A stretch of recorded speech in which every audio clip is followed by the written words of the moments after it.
versículos de consolación que están en Romanos 8, del 1 al 17. Les voy a pedir que lo sigan con la vista. Voy a leer Romanos 8.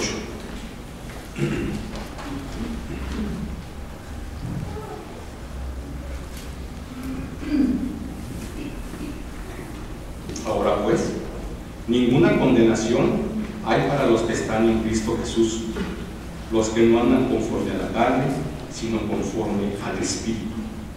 Porque la ley del Espíritu de vida en Cristo Jesús me ha librado de la ley, del pecado y de la muerte. Porque lo que era imposible para la ley, por cuanto era débil por la carne, Dios, enviando a su Hijo en semejanza de carne de pecado y a causa del pecado, condenó al pecado en la carne, para que la justicia de la ley se cumpliese en nosotros, que no andamos conforme a la carne, sino conforme al Espíritu. Porque los que son de la carne piensan en las cosas de la carne, pero los que son del Espíritu en las cosas del Espíritu.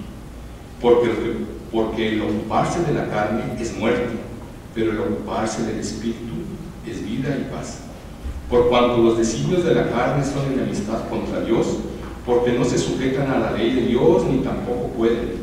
Y los que viven según la carne no pueden agradar a Dios. Mas vosotros no vivís según la carne, sino según el Espíritu, si es que el Espíritu de Dios mora en vosotros. Y si alguno no tiene el Espíritu de Cristo, no es de él. Pero si Cristo está en vosotros, el cuerpo en verdad está muerto a causa del pecado, mas el Espíritu vive a causa de la justicia. Y si el Espíritu de aquel que levantó de los muertos a Jesús mora en vosotros, el que levantó de los muertos a Cristo Jesús vivificará también vuestros cuerpos mortales por su Espíritu que mora en nosotros. Así que, hermanos, deudores somos no a la carne, para que vivamos conforme a la carne. Porque si vivís conforme a la carne, moriréis.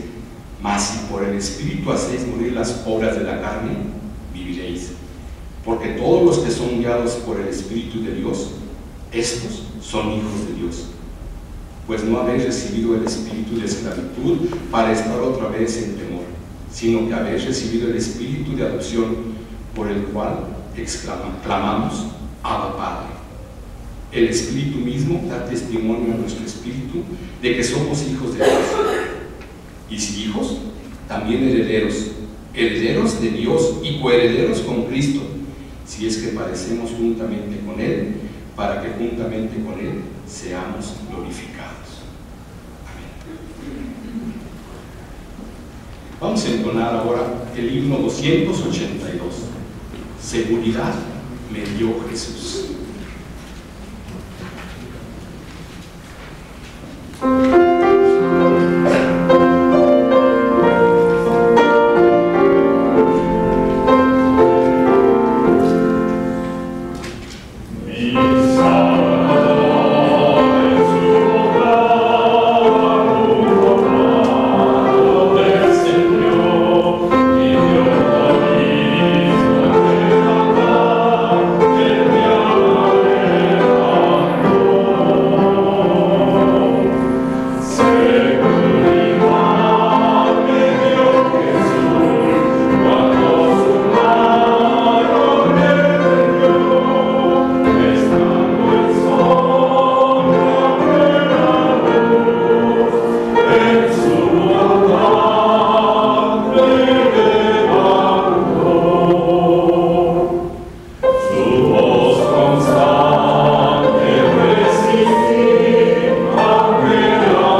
entre nosotros, Carla, perdón. Carla, que está en Suecia estudiando. Noruega. Cerca. Cerca. Ya de aquí allá es Adán, que también está nuevamente con nosotros. Bienvenidos a esta su iglesia. Qué bueno que pueden pasar unas vacaciones en nuestra familia y entre nosotros. No sé si hay alguien más que nos esté visitando en esta mañana.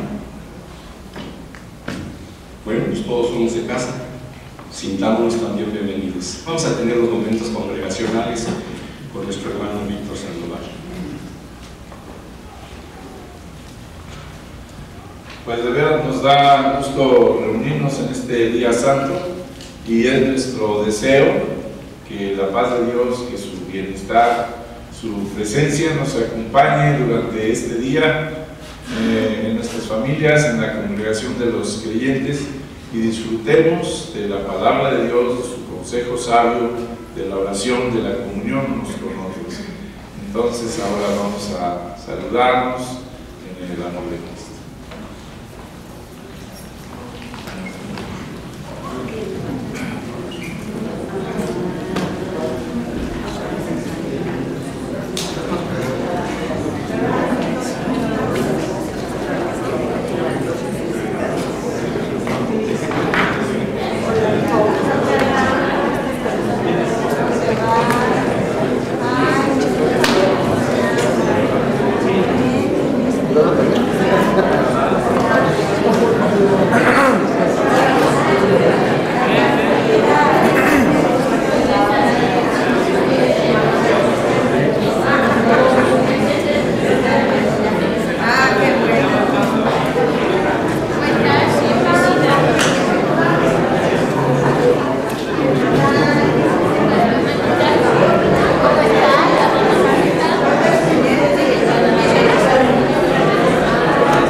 ¿Quién sabe dónde tiene su controlcito esto para que esté parpadeando?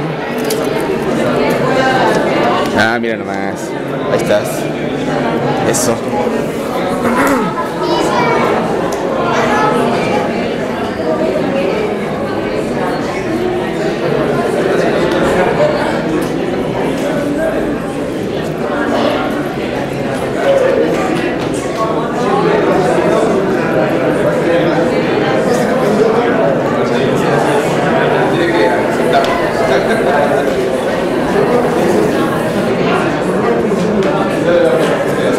Ya se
Les invitamos a tomar sus lugares, por favor.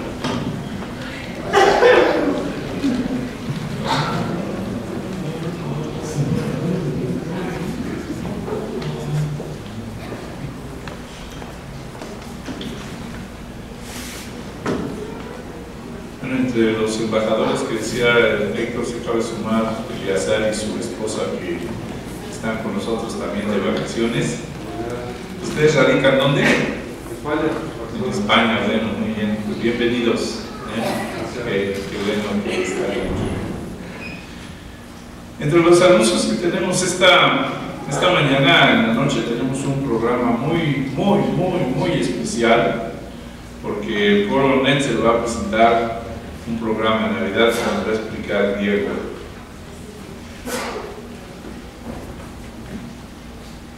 Hola, buenos días, hermanos. Quería nada más comentarles, el coro Netzer ha estado trabajando ya más o menos desde marzo y hemos estado tratando de desarrollar las voces y desarrollar varias cosas en cuanto a la edición, la comprensión de la música, y bueno, ahora gracias a Dios vamos a poder tener una participación. No va a ser tan larga, pero creo que va a ser una cuestión diferente, va a requerir mucho de su participación en el sentido de lecturas intercaladas de formas a las que no estamos acostumbrados. Entonces, aunque vienen en el programa las lecturas, se van a proyectar, ya que van a haber fragmentos que, por ejemplo, van a leer los niños, fragmentos que van a leer mujeres de la congregación, hombres de la congregación, y así mismo también dentro de los cantos que vamos a hacer. En algunos cantos, algunas estrofas o coros, los van a hacer las mujeres o los hombres o toda la congregación. Entonces, este formato yo le llamé cantata congregacional. Entonces están invitados a venir a las 6:30 y cantar con nosotros, y espero que disfruten el programa y todo sea para la alabanza y gloria de Dios.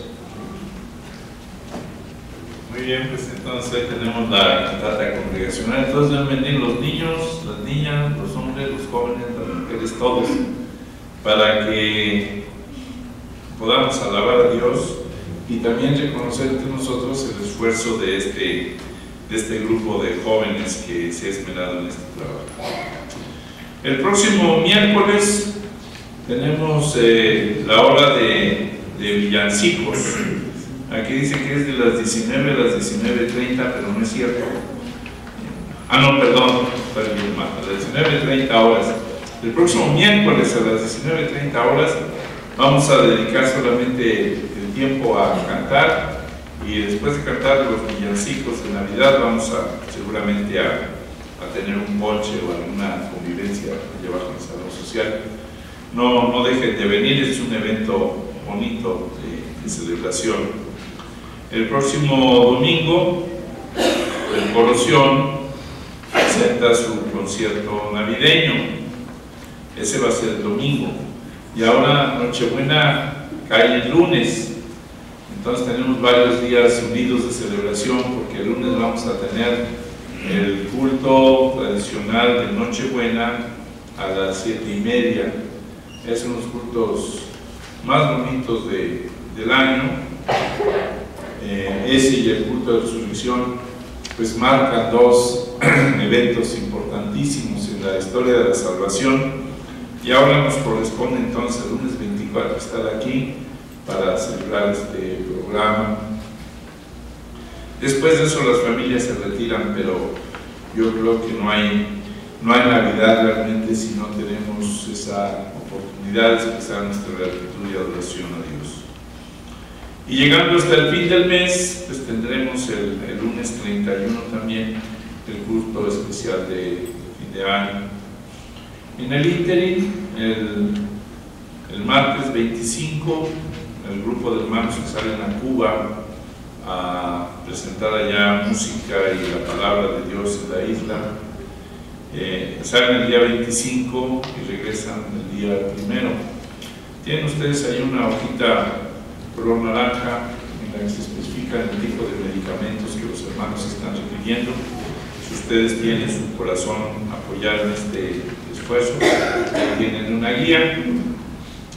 Y también los hermanos agradecen mucho todo lo que es cuestión de papelería, cuadernos, plumas, lápices, todo ese tipo de cosas.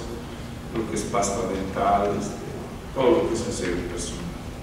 Entonces es una temporada de servir y de servir con alegría. Es una temporada en que reconocemos la dádiva de Dios y como recibimos de gracia damos. Entonces nadie se prive del privilegio de dar, de servir, de hacer felices a otras personas que están en necesidad.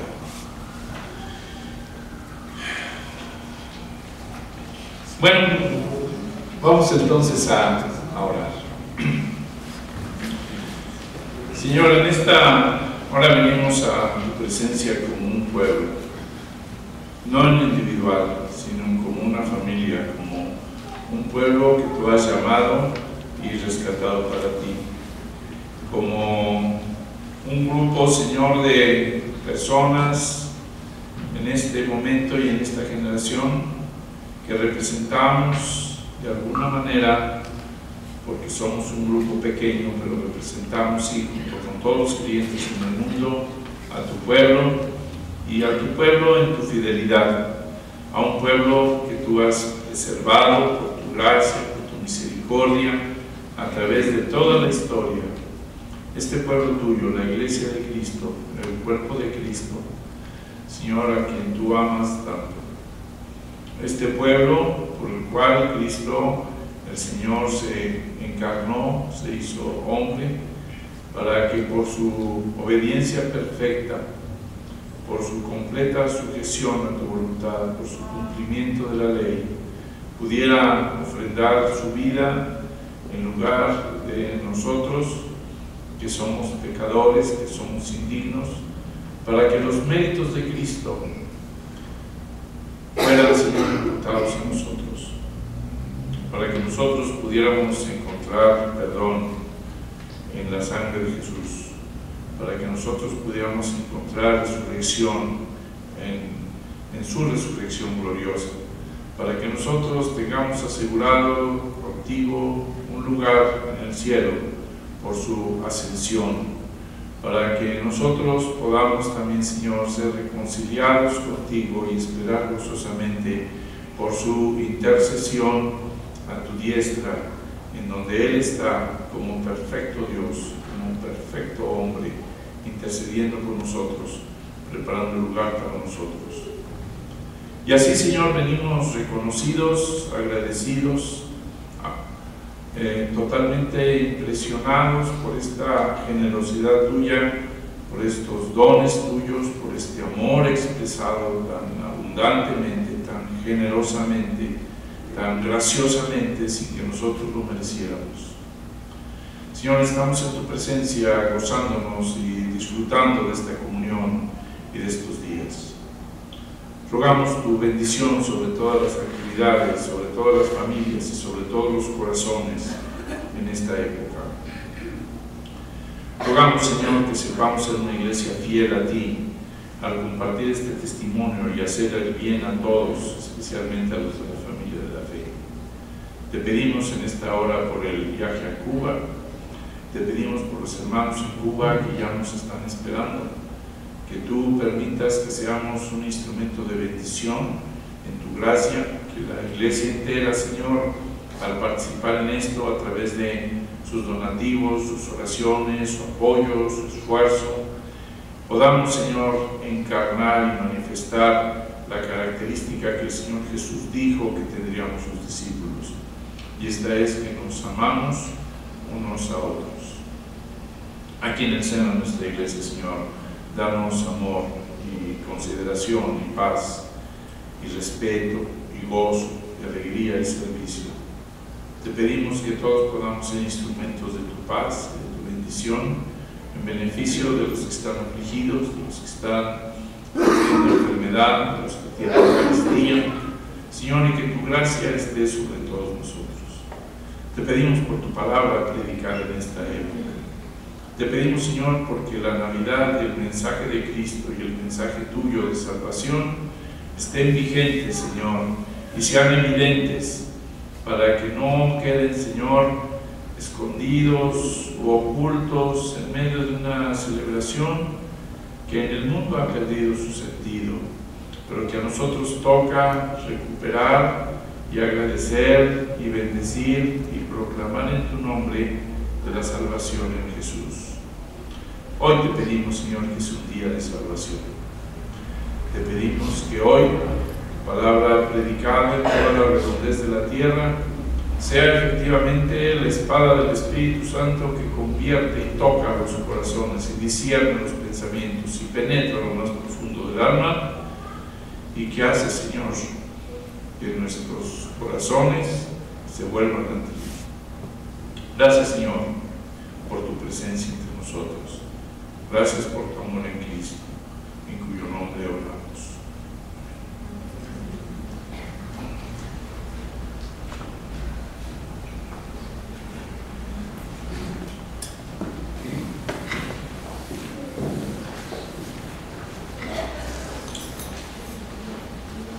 El siguiente es un acto de reconocimiento a nuestro Dios por toda su bondad, por toda su providencia, y reconociendo que todo lo que recibimos del Señor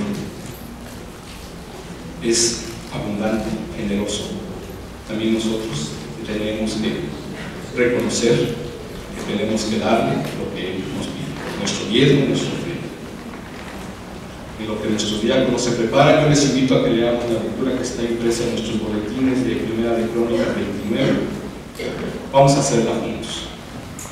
Ahora pues, Dios nuestro, nosotros alabamos y loamos tu glorioso nombre, porque ¿quién soy yo y quién es mi pueblo para que pudiésemos ofrecer voluntariamente cosas semejantes? Pues todo es tuyo, y de lo recibido de tu mano te damos.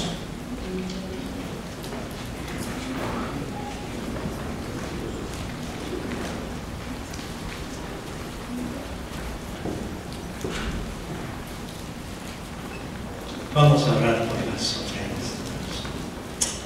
Padre, te damos gracias porque tú nos has sacado de las tinieblas y nos has llevado a tu luz admirable, Señor.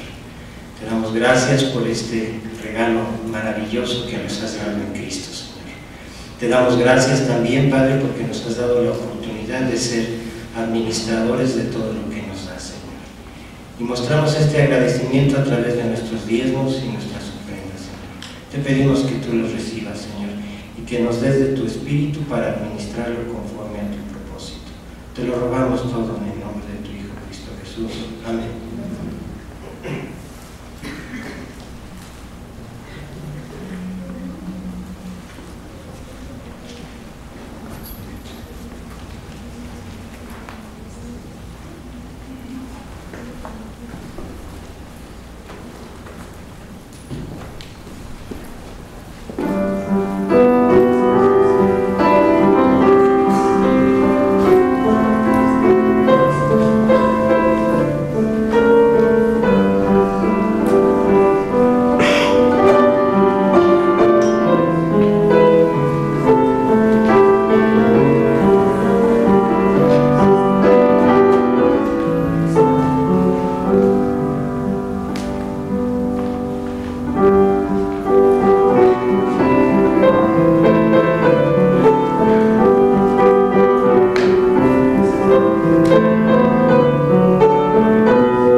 Durante este año y parte del año anterior hemos venido estudiando el Catecismo de Heidelberg, el cual surgió como una necesidad de la Iglesia de expresar con claridad en tiempos de confusión el contenido de su fe.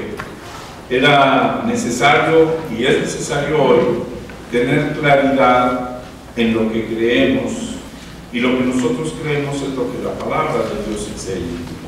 Sin embargo, la afirmación general de que creemos lo que dice la Biblia parece no ser suficiente para tener un claro entendimiento y un testimonio pertinente respecto de la fe que nos ha sido dada una vez y para siempre. Eso hace necesario no solamente que estudiemos la Biblia, sino que la estudiemos sistemáticamente. La Biblia no es solamente la verdad, la Biblia es el sistema de verdad en que sus enseñanzas están relacionadas todas, en que la palabra de Dios es congruente, es integral. De esta manera surgió el catecismo con una necesidad precisa de entender, aprender y expresar el contenido de nuestra fe. Hoy llegamos al domingo 51. El siguiente estudio concluiría prácticamente el estudio con el domingo 52. Sin embargo, el contenido de este último domingo ha sido subdividido en dos partes. Entonces tendremos, aparte de dos estudios más seguramente en el mes de enero para concluir con este estudio. Estamos en la parte en la que el catecismo explica la oración del Señor.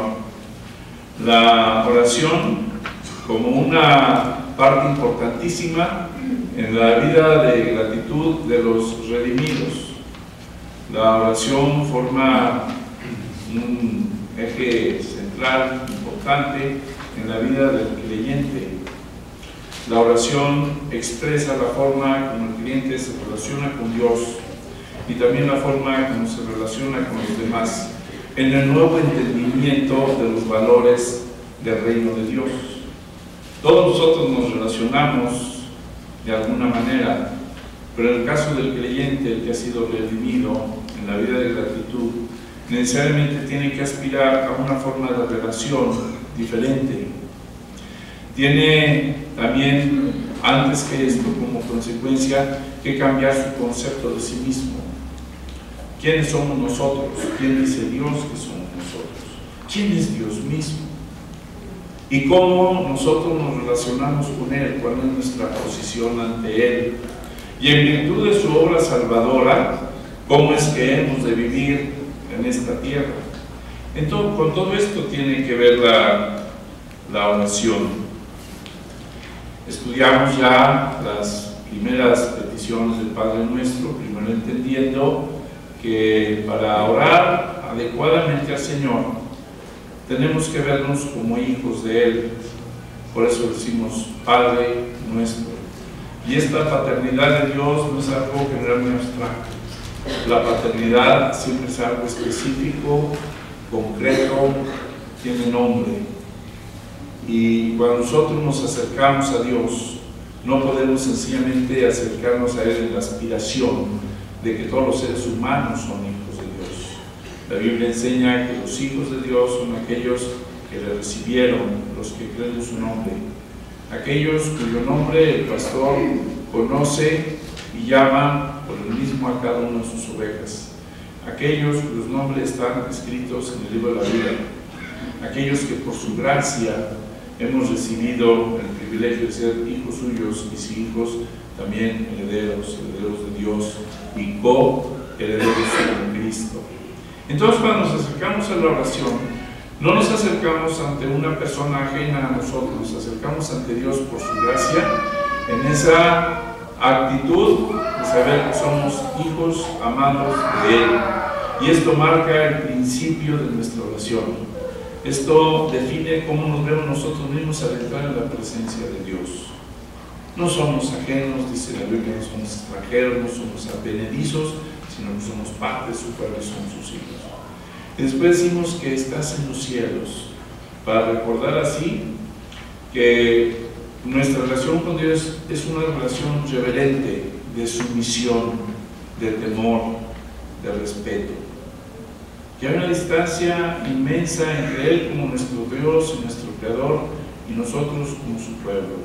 Y que si tenemos este acceso sorprendente a Él, es solamente por su gracia y por su brazo extendido con que nos llamó y nos invita a que tengamos comunión con Él. Estás en los cielos, habla de su carácter eterno, santo, altísimo, pero también habla de su omnipotencia. De que el Dios al que nosotros oramos no es un Dios que está sujeto a nuestras limitaciones ni a las limitaciones de la creación. El Dios con el cual nos relacionamos y al cual pertenecemos es un Dios que está en los cielos, que todo lo creó por el poder de su palabra. Un Dios que nadie le aconsejó, que nadie fue su consejero. Un Dios que hizo todo desde la eternidad. Y estos dos escenarios, sabernos sus hijos, acercarnos a Él en temor reverente y saber que Dios está en los cielos, marca el entorno de nuestra oración y marca el tono de nuestra oración. Hay personas que se acercan a Dios en tono de reproche, en tono de comprensión, en tono de resentimiento. Dios no me escucha, Dios no me ama, Dios no me muestra su poder, Dios no me muestra su amor, y se nos olvida que nosotros somos polvo. ¿Y quién es el Señor? Que sus caminos son más altos que nuestros caminos, y aún así viene a morar entre nosotros. Eso es lo que celebramos en Navidad, la encarnación del Hijo de Dios, que viene a establecer con nosotros esa relación rica, salvífica, salvadora. Y así en los domingos subsiguientes estudiamos las peticiones que tienen que ver con que su nombre sea santificado, con que su reino venga, con que se haga su voluntad. En el estudio anterior se consideró la petición: danos hoy nuestro pan cotidiano. Y hoy nos corresponde estudiar la quinta súplica, que tiene que ver con el perdón, Yo creo que la oración modelo, el Padre Nuestro, no solamente nos revela lo que agrada a Dios en cuanto a qué tenemos que pedir, sino que lo que nos enseña principalmente es la condición en que nosotros tenemos que orar, los entendimientos a que tenemos que llegar para orar adecuadamente. Mucha gente ora, yo creo toda la gente, toda la humanidad, en algún momento, en muchos momentos de su vida, ora y clama a algo superior sin saber qué es el superior, o a dioses falsos, o a maquinaciones propias de nuestra mente. Pero solamente el pueblo de Dios puede orar e invocar verdaderamente el nombre de Dios. Pero estamos en un ambiente en que no sabemos orar. Los discípulos lo reconocieron. Le dijeron al Señor: Señor, enséñanos a orar así como Juan el Bautista le enseñó a sus discípulos. Enséñanos a orar. Entonces, cuando entramos a estudiar esta oración, ciertamente aprendemos lo que es la voluntad de Dios respecto de cómo orar. Pero yo creo que una parte importantísima en esto es que aprendemos cómo es que nosotros nos tenemos que ver a nosotros mismos, en qué actitud tenemos que estar, cuál debe ser nuestra condición espiritual para acercarnos adecuadamente a Dios. El Padre Nuestro no es finalmente una fórmula mágica, no es algo que se recita y da resultado, no es una manipulación de la voluntad de Dios. Es decir, el Padre Nuestro no es aprender las reglas para manejar a Dios.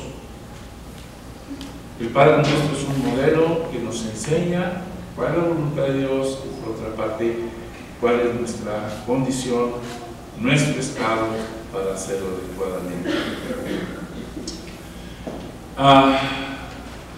El Padre Nuestro nos ayuda a enfocarnos en nuestras necesidades en esta segunda parte. El pan nuestro de cada día nuestro hoy, perdona nuestras deudas, líbranos de tentación, guárdanos del mal.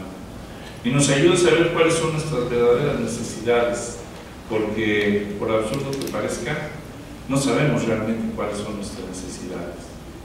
Sabemos lo que queremos, sabemos nuestros gustos, sabemos lo que llama nuestra atención, pero nuestras verdaderas necesidades las conocemos. En la psicología se habla de las necesidades sentidas, ¿no? Como todo aquello que las personas piensan que requieren. Y no solamente los niños, los niños quieren de todo y nosotros también nos comportamos a veces como niños en cuanto a que nos enfocamos en esto y lo otro, en nuestros caprichos. Dice Santiago que pedimos mal, porque pedimos para gastar, ¿se acuerdan? En nuestros propios deleites. Y entonces Santiago mismo nos exhorta que pidamos bien, no sabemos nuestras necesidades. Y entonces la oración del Señor nos ayuda a entender cuáles son nuestras verdaderas necesidades. Y en el estudio anterior vimos como una verdadera necesidad es que requerimos de Dios el sustento. Requerimos de Dios el sustento. Nosotros estamos muy dispuestos a orar por cosas que parece que están más allá de lo que nosotros podemos hacer, pero en cuanto al sustento, en cuanto a la vida, en cuanto a mis relaciones personales, yo lo puedo manejar. Y Dios nos enseña que en todo dependemos de Él en manera absoluta, determinante. No hay nada que nosotros podamos hacer sin Él. Entonces la primera necesidad real que nosotros como personas tenemos es reconocer que Él es Dios, que nosotros somos pueblo suyo, oveja de su prado, que Él nos apacienta, que aún el trabajo es el recurso providencial que Dios pone en nuestras vidas para que llegue el pan a nuestra mesa. Dice Calvino que el trabajo tiene al menos tres dimensiones. La primera, que es el medio para realizarnos en todo lo que somos, en todos los dones que Dios puso en nosotros. Y como dicen, de actualizarnos, de llegar a ser lo que somos, de aprovechar todo eso que Dios puso ahí. En segundo lugar, el trabajo es el recurso para hacer nuestra aportación social. Vivimos en sociedad, Dios nos puso con un misterio, Dios nos hizo responsables de los dones. Entonces, el segundo aspecto es que nosotros tengamos esa capacidad de hacer nuestra aportación a la sociedad. Y la tercera es que es el medio providencial por el cual, graciosamente, Dios pone el pan en nuestra mesa, a través de lo que hacemos, a través del dinero que recibimos, a través de los bienes que generamos. Pero todo esto por su gracia. Entonces, la primera necesidad que tenemos es reconocer siempre nuestra absoluta dependencia de Dios. En segundo lugar, ¿qué es lo que hablamos hoy? El perdón. Una de las más grandes necesidades que tenemos nosotros es la de ser perdonados. Es muy notorio que en esta parte del Padre Nuestro siempre se habla en plural. Fíjense, esta no es una oración que se ora simplemente en lo individual y de manera aislada. Dice, el pan nuestro de cada día, dánoslo hoy, y perdona nuestras deudas. No nos metas en tentación, mas líbranos del mal. O sea, la oración que nosotros hacemos, la oración que el Señor nos enseñó, es una oración que se hace en conciencia de una colectividad. Voy a repetir eso.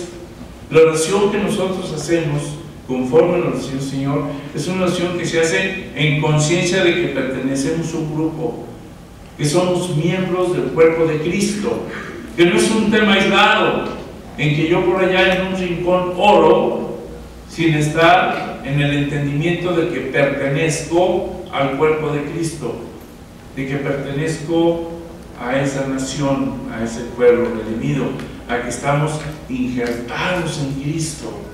La única razón por la cual Dios oye nuestra oración es porque estamos injertados en Cristo y Dios acepta nuestra oración. Por eso oramos en el nombre de Jesús. Yo he oído muchas personas en los últimos años que oran y no oran en el nombre de Jesús.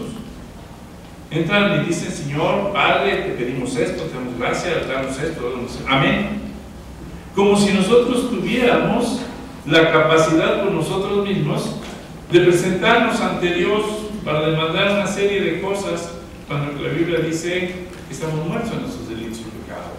Y lo que nos da vida y lo que nos reconecta con Cristo es su obra y su sacerdocio pleno, y tenemos una confianza para entrar en la presencia de Dios por el sacrificio que Cristo hizo y encontrar ayuda y oportuno socorro.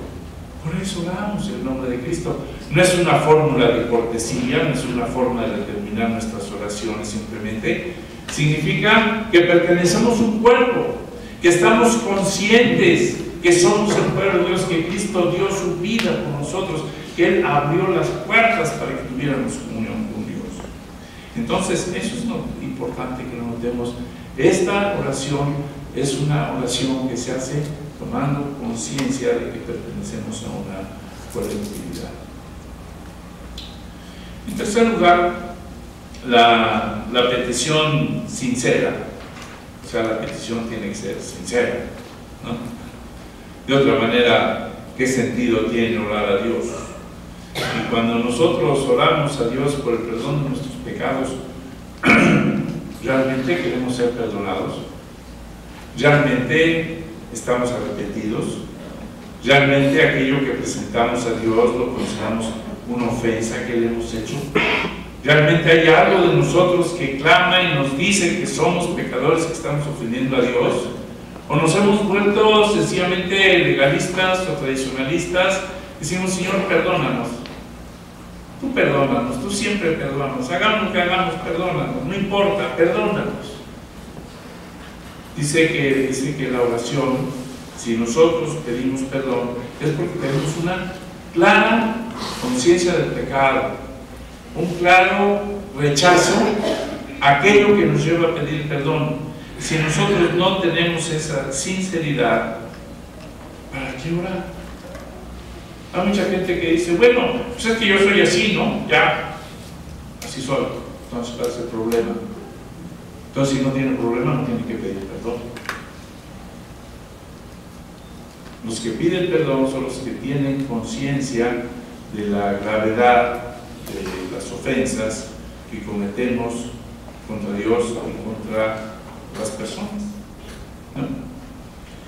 Pero esto lleva un compromiso, fíjense, y lo vemos en esta petición: perdona nuestras deudas como nosotros perdonamos a nuestros deudores. ¿Por qué conecta el Señor Jesús esos dos campos? ¿Qué tiene que ver que Dios nos perdone con que nosotros estemos dispuestos a perdonar? Allá hay un gancho, allá hay un ancla muy fuerte, que tiene que ver con nuestra conducta y con nuestro comportamiento. Cuando vayas a presentar tu ofrenda y recuerdas que tienes algo contra tu hermano, dice: deja allí tu ofrenda, ven y arregla tus cosas con tu hermano, y ven entonces y presenta la ofrenda. Perdónanos como nosotros perdonamos. A veces quisiéramos que nuestra conducta, nuestra vida personal no tuviera nada que ver con las oraciones, y que pudiéramos ir a Dios por acá: perdóname, Señor, yo quiero esto, quiero servirte, quiero esto, y sigo con mi vida como yo quiero. Y tengo mis rencores y tengo mis resentimientos, que son mi capital, que es mi derecho en contra de aquellos que me han hecho algo, y que lo guardo y que lo voy a usar cuando yo quiera y cuando más me sirve, porque me ofendieron. Y como me ofendieron, eso lo guardo aquí. Dicen los franceses que la venganza es un plato que se come frío. Hay que dejarlo enfriar, para que se quede ahí, ¿no? Y cuando quiero, lo uso. ¿Esa es la actitud correcta para orar? ¿Podemos orar así? No. No se trata simplemente de hacer oraciones elocuentes, sino que se trata de una actitud y un entendimiento de que si pedimos perdón, tenemos la obligación de perdonar, porque nosotros fuimos perdonados por el Señor en un grado superlativo comparado con las ofensas que tenemos que perdonar a los demás. Entonces ahí hay un entronque ético muy fuerte. No podemos llegar a orar, a pedir a Dios perdón cuando nosotros no estamos prestos a perdonar, cuando en nuestro capital personal tenemos rencores y venganzas por cumplir y sentimientos contra los demás. Entonces la oración tiene que ver con el comportamiento. No podemos pedir de palabra si desmentimos con nuestras vidas, con nuestro comportamiento. Hay una relación vital entre el orar y el actuar. Esto es lo que nos enseña el Padre nuestro. Por eso decía yo al principio que además de que nos revela la voluntad de Dios, nos revela nuestra necesidad espiritual al orar adecuadamente. La Biblia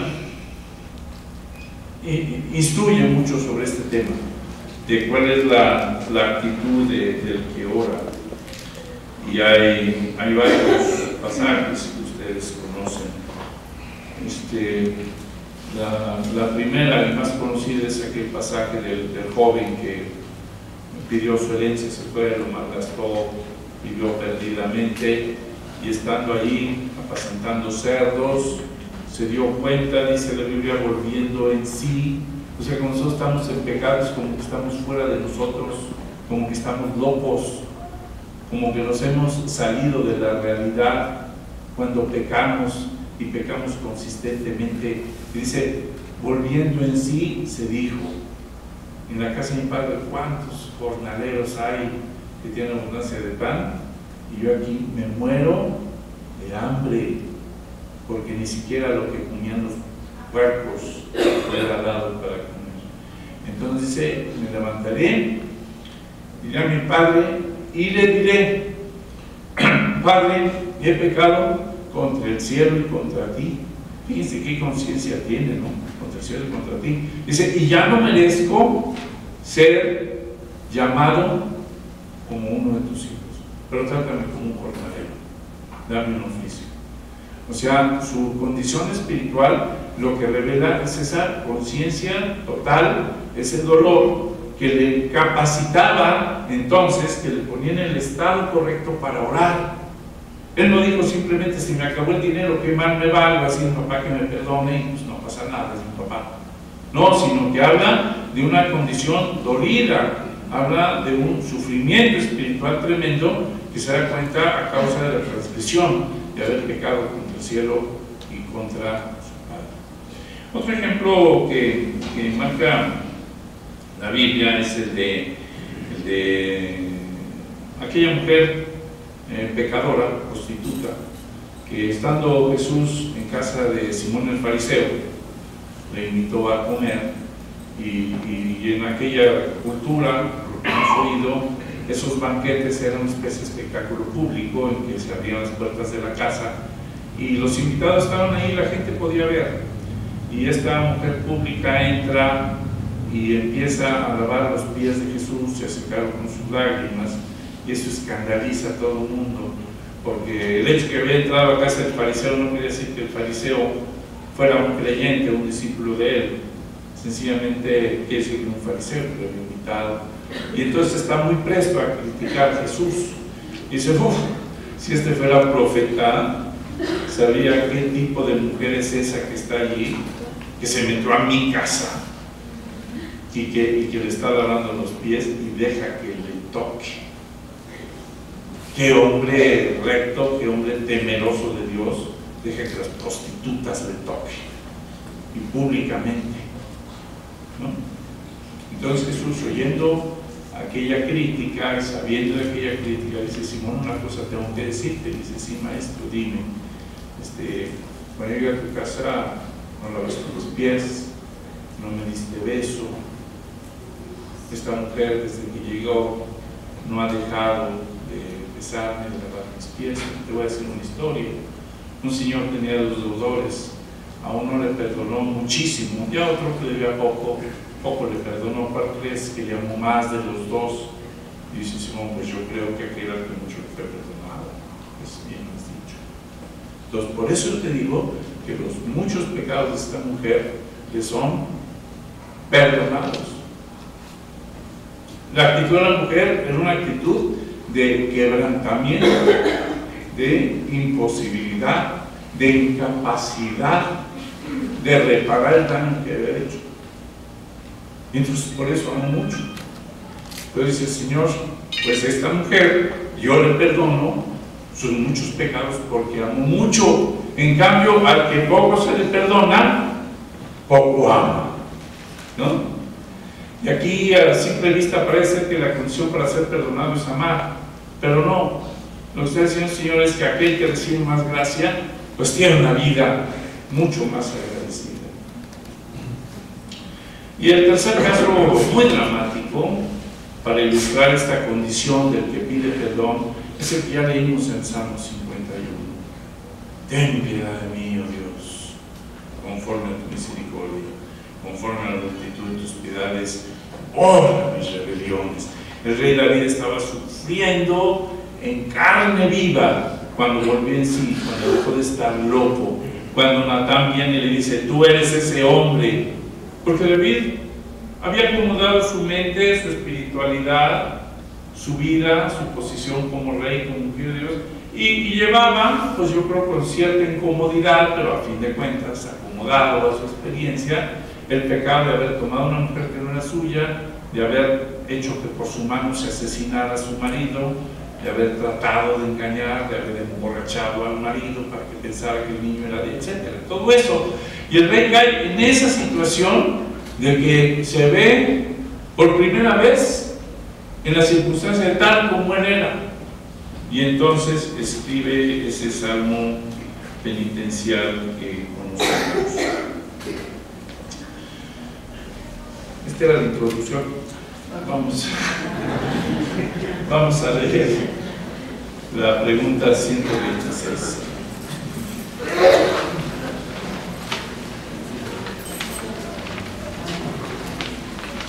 Él la tiene en sus boletines y la vamos a recorrer. Pregunta 126. ¿Cuál es la quinta súplica?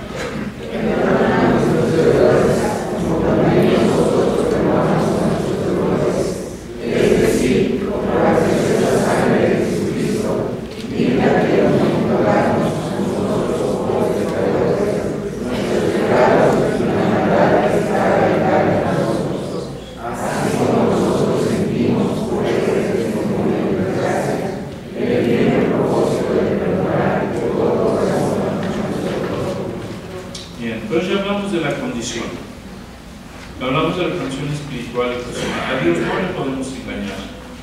No podemos llegar a decirle, Dios, perdóname, que al cabo pienso seguir haciendo lo mismo.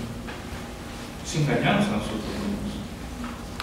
Supone en nosotros una condición dolida a causa de nuestra condición.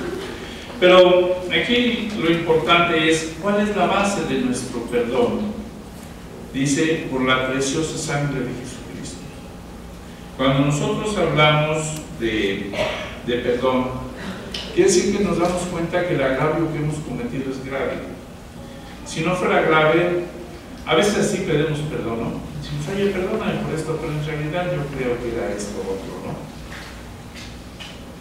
Bueno, ¿me estás pidiendo perdón o no me estás pidiendo perdón? O sea, si yo me autojustifico para pedirte perdón y lo minimizo, pues quiere decir que realmente no estoy convencido de haberte ofendido, ¿no? Y en esto somos maestros. Decimos, bueno, es que yo hice esto, pero fulano o fulana me hizo esto, lo otro, y soy humano. Y cualquier persona que recibe eso siente eso y reacciona como yo. Antes yo me controlé, ¿no? Pero a fin de cuentas lo merecía, y eso y más, porque a mí no me faltan al respeto, porque yo tengo una posición, ¿no? Y entonces así vamos como matizando las cosas, ¿no? No es así. Nosotros no tenemos ningún recurso propio como para decir, Señor, pues este perdón que te pido, pues sí, lo hago porque te amo, porque soy tu hijo, pero Con Dios no podemos llegar así. Con Dios tenemos que llegar con un espíritu, como dice, el corazón contrito, humillado. No despreciarás tú, oh Dios. Y esto es solamente por el sacrificio de Cristo. ¿Qué nos puede dar perdón? Cantamos hace rato. ¿Solo? ¿Qué nos puede dar perdón? Solo de Jesús la sangre y un limpio corazón. Solo de Jesús la sangre, ¿no? El sacrificio de Cristo es lo que es la base de nuestro perdón. Nuestra condición nunca es una condición meritoria. Nunca merecemos el perdón. Para pedir el perdón es eso, reconocer, Señor, ¿qué hago yo? Ya estoy en este problema, esta situación, ya te lastimé, ya te ofendí. Y necesito tu perdón. La condición es ser congruente entre nuestras palabras y acciones. La condición es, como decíamos hace algunos momentos, tener la capacidad de perdonar a nuestro hermano hasta 70 veces 7. Esa historia de los deudores lo explica, ¿no? Cuando el Señor le perdona los 10,000 talentos, aquel mayordomo, era una fortuna, una verdadera fortuna, impagable. Dice, te vas a la cárcel y tu mujer se vende y tus hijos se venden y no salen. Dice, perdón. Y dice que el Señor, movido a misericordia, le perdonó. Le perdonó. Entonces aquel siervo se va con un consiervo que le debe cualquier cosa. Dice, págame, porque te meto a la cárcel. Págame ahora. O me pagas o te vas a la cárcel. Entonces cuando el Señor se enteró por otros consiervos, dice, bueno, ¿y qué haga el Señor? Fue y le dijo a aquel que le había perdonado todo, aquel que debía amar mucho, porque se le perdonó mucho, pero no lo hizo. Le dijo, pues ahora tú te vas a la cárcel hasta que me pagues. Fíjense, la enseñanza de esa parábola es que no hay relación entre las ofensas que podemos sufrir de cualquier persona y las ofensas que hemos cometido contra Dios y que Dios nos ha perdonado. Nosotros perdonamos porque Él nos ha perdonado. La persona que ha sido perdonada puede perdonar, y no solamente puede, debe perdonar. ¿Por qué? Porque la deuda tremenda que traía yo sobre mí, esa fue pagada por Cristo. Y si eso ha sucedido así, eso me desarma a mí, me desarticula totalmente como para no perdonar otras ofensas que recibo de otras personas. Esa es la condición en la que necesitamos estar. Ahora, esto tiene un impacto en nuestra vida social. Dice aquí que solamente por la sangre de Cristo pedimos a Dios que no nos imputa a nosotros pecadores ni nuestros pecados. Fíjese, es interesante, ni los pecados ni la maldad que hay en nosotros. Y algo así dice Juan: si confesamos sus pecados, Él es fiel y justo para perdonar nuestros pecados y librarnos de toda maldad. Los pecados y la maldad son cosas diferentes. La maldad es algo que está radicado, instalado en nosotros. Los pecados son las cosas que hacemos. Los pecados son solamente manifestación de nuestro estado corrompido y pecador. Los pecados son las cosas que hacemos. Esto es lo que lastima a los demás, pero la fuente de esto es el mío. Por esto dice: si confesamos pecados, Él es fiel y justo para perdonar nuestros pecados y limpiarnos de toda maldad. Poner en nosotros un corazón nuevo, poner en nosotros un espíritu nuevo. Y entonces esto tiene que verse en la vida social. Esto tiene que reflejarse en la vida social. Estar en conflicto con los demás estorba nuestra relación. Y para concluir, diremos que si hemos experimentado las misericordias de Dios, si sabemos lo que es su gracia, tenemos entonces la obligación de vivir y orar como Él quiere que lo hagamos. Fíjense cómo la oración del Señor nos lleva a recapacitar en quiénes somos y cómo pedimos. Si el perdón es una necesidad grande, inmensa en nosotros. Pero tan grande como el perdón, tal vez no tan grande como el perdón, es la necesidad de perdonar. Ustedes llevan rencores, odios, resentimientos en su vida. ¿Eso en qué les sirve? ¿En qué les ayuda? Eso les esclaviza. Muchas veces la persona que nos ofendió ya ni se acuerda de nosotros, ¿no? Ni se acuerda que nos ofendió. Pero nosotros decimos, no, hombre, el 17 de agosto de 1973, cuando estábamos en el paseo, dice, tú me dijiste esto. ¿Y sabes qué? Aquí lo tengo. Discusión, el 17 de agosto, ¿cuándo qué? Y nosotros ofendemos igual. ¿Quién de nosotros no ofende?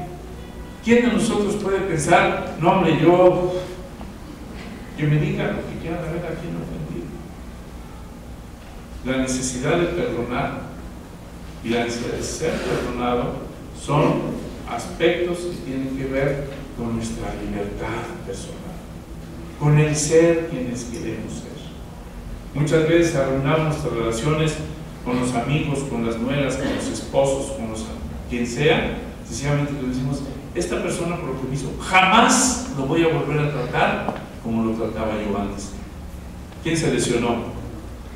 Yo primero. Al otro a lo mejor se da cuenta, o ni falta de algo, ¿no? Pero yo ya me lesioné, ya me puse una restricción, ya me llevo una cruz, un dolor.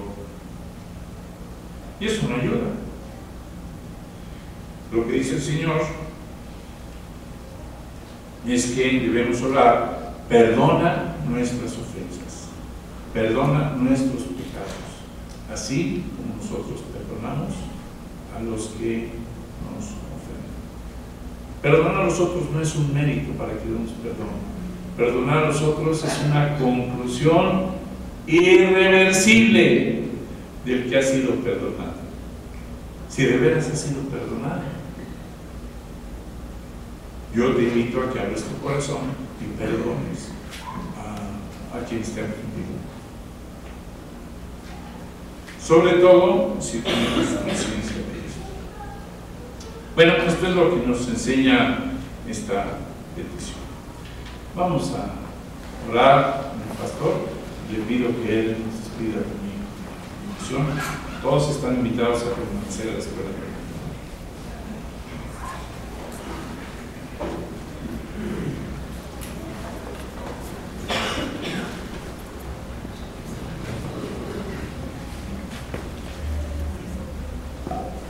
Oremos.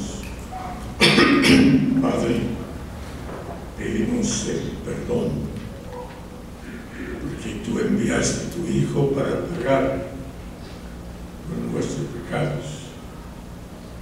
Esto lo sabemos, creemos, lo tenemos conocido por fe, es nuestra confianza. Pedimos que la experiencia sea en nosotros tan real que podamos vivir ese perdón, perdonando a los otros como servicio a ti y gloria a tu nombre en Cristo Jesús. Amén. Por puesto en pie para recibir la bendición de nuestro Dios. La gracia de nuestro Señor Jesucristo, el amor de Dios, el Padre, y la comunión del Espíritu Santo sean con vosotros todos, desde ahora y para siempre. Amén.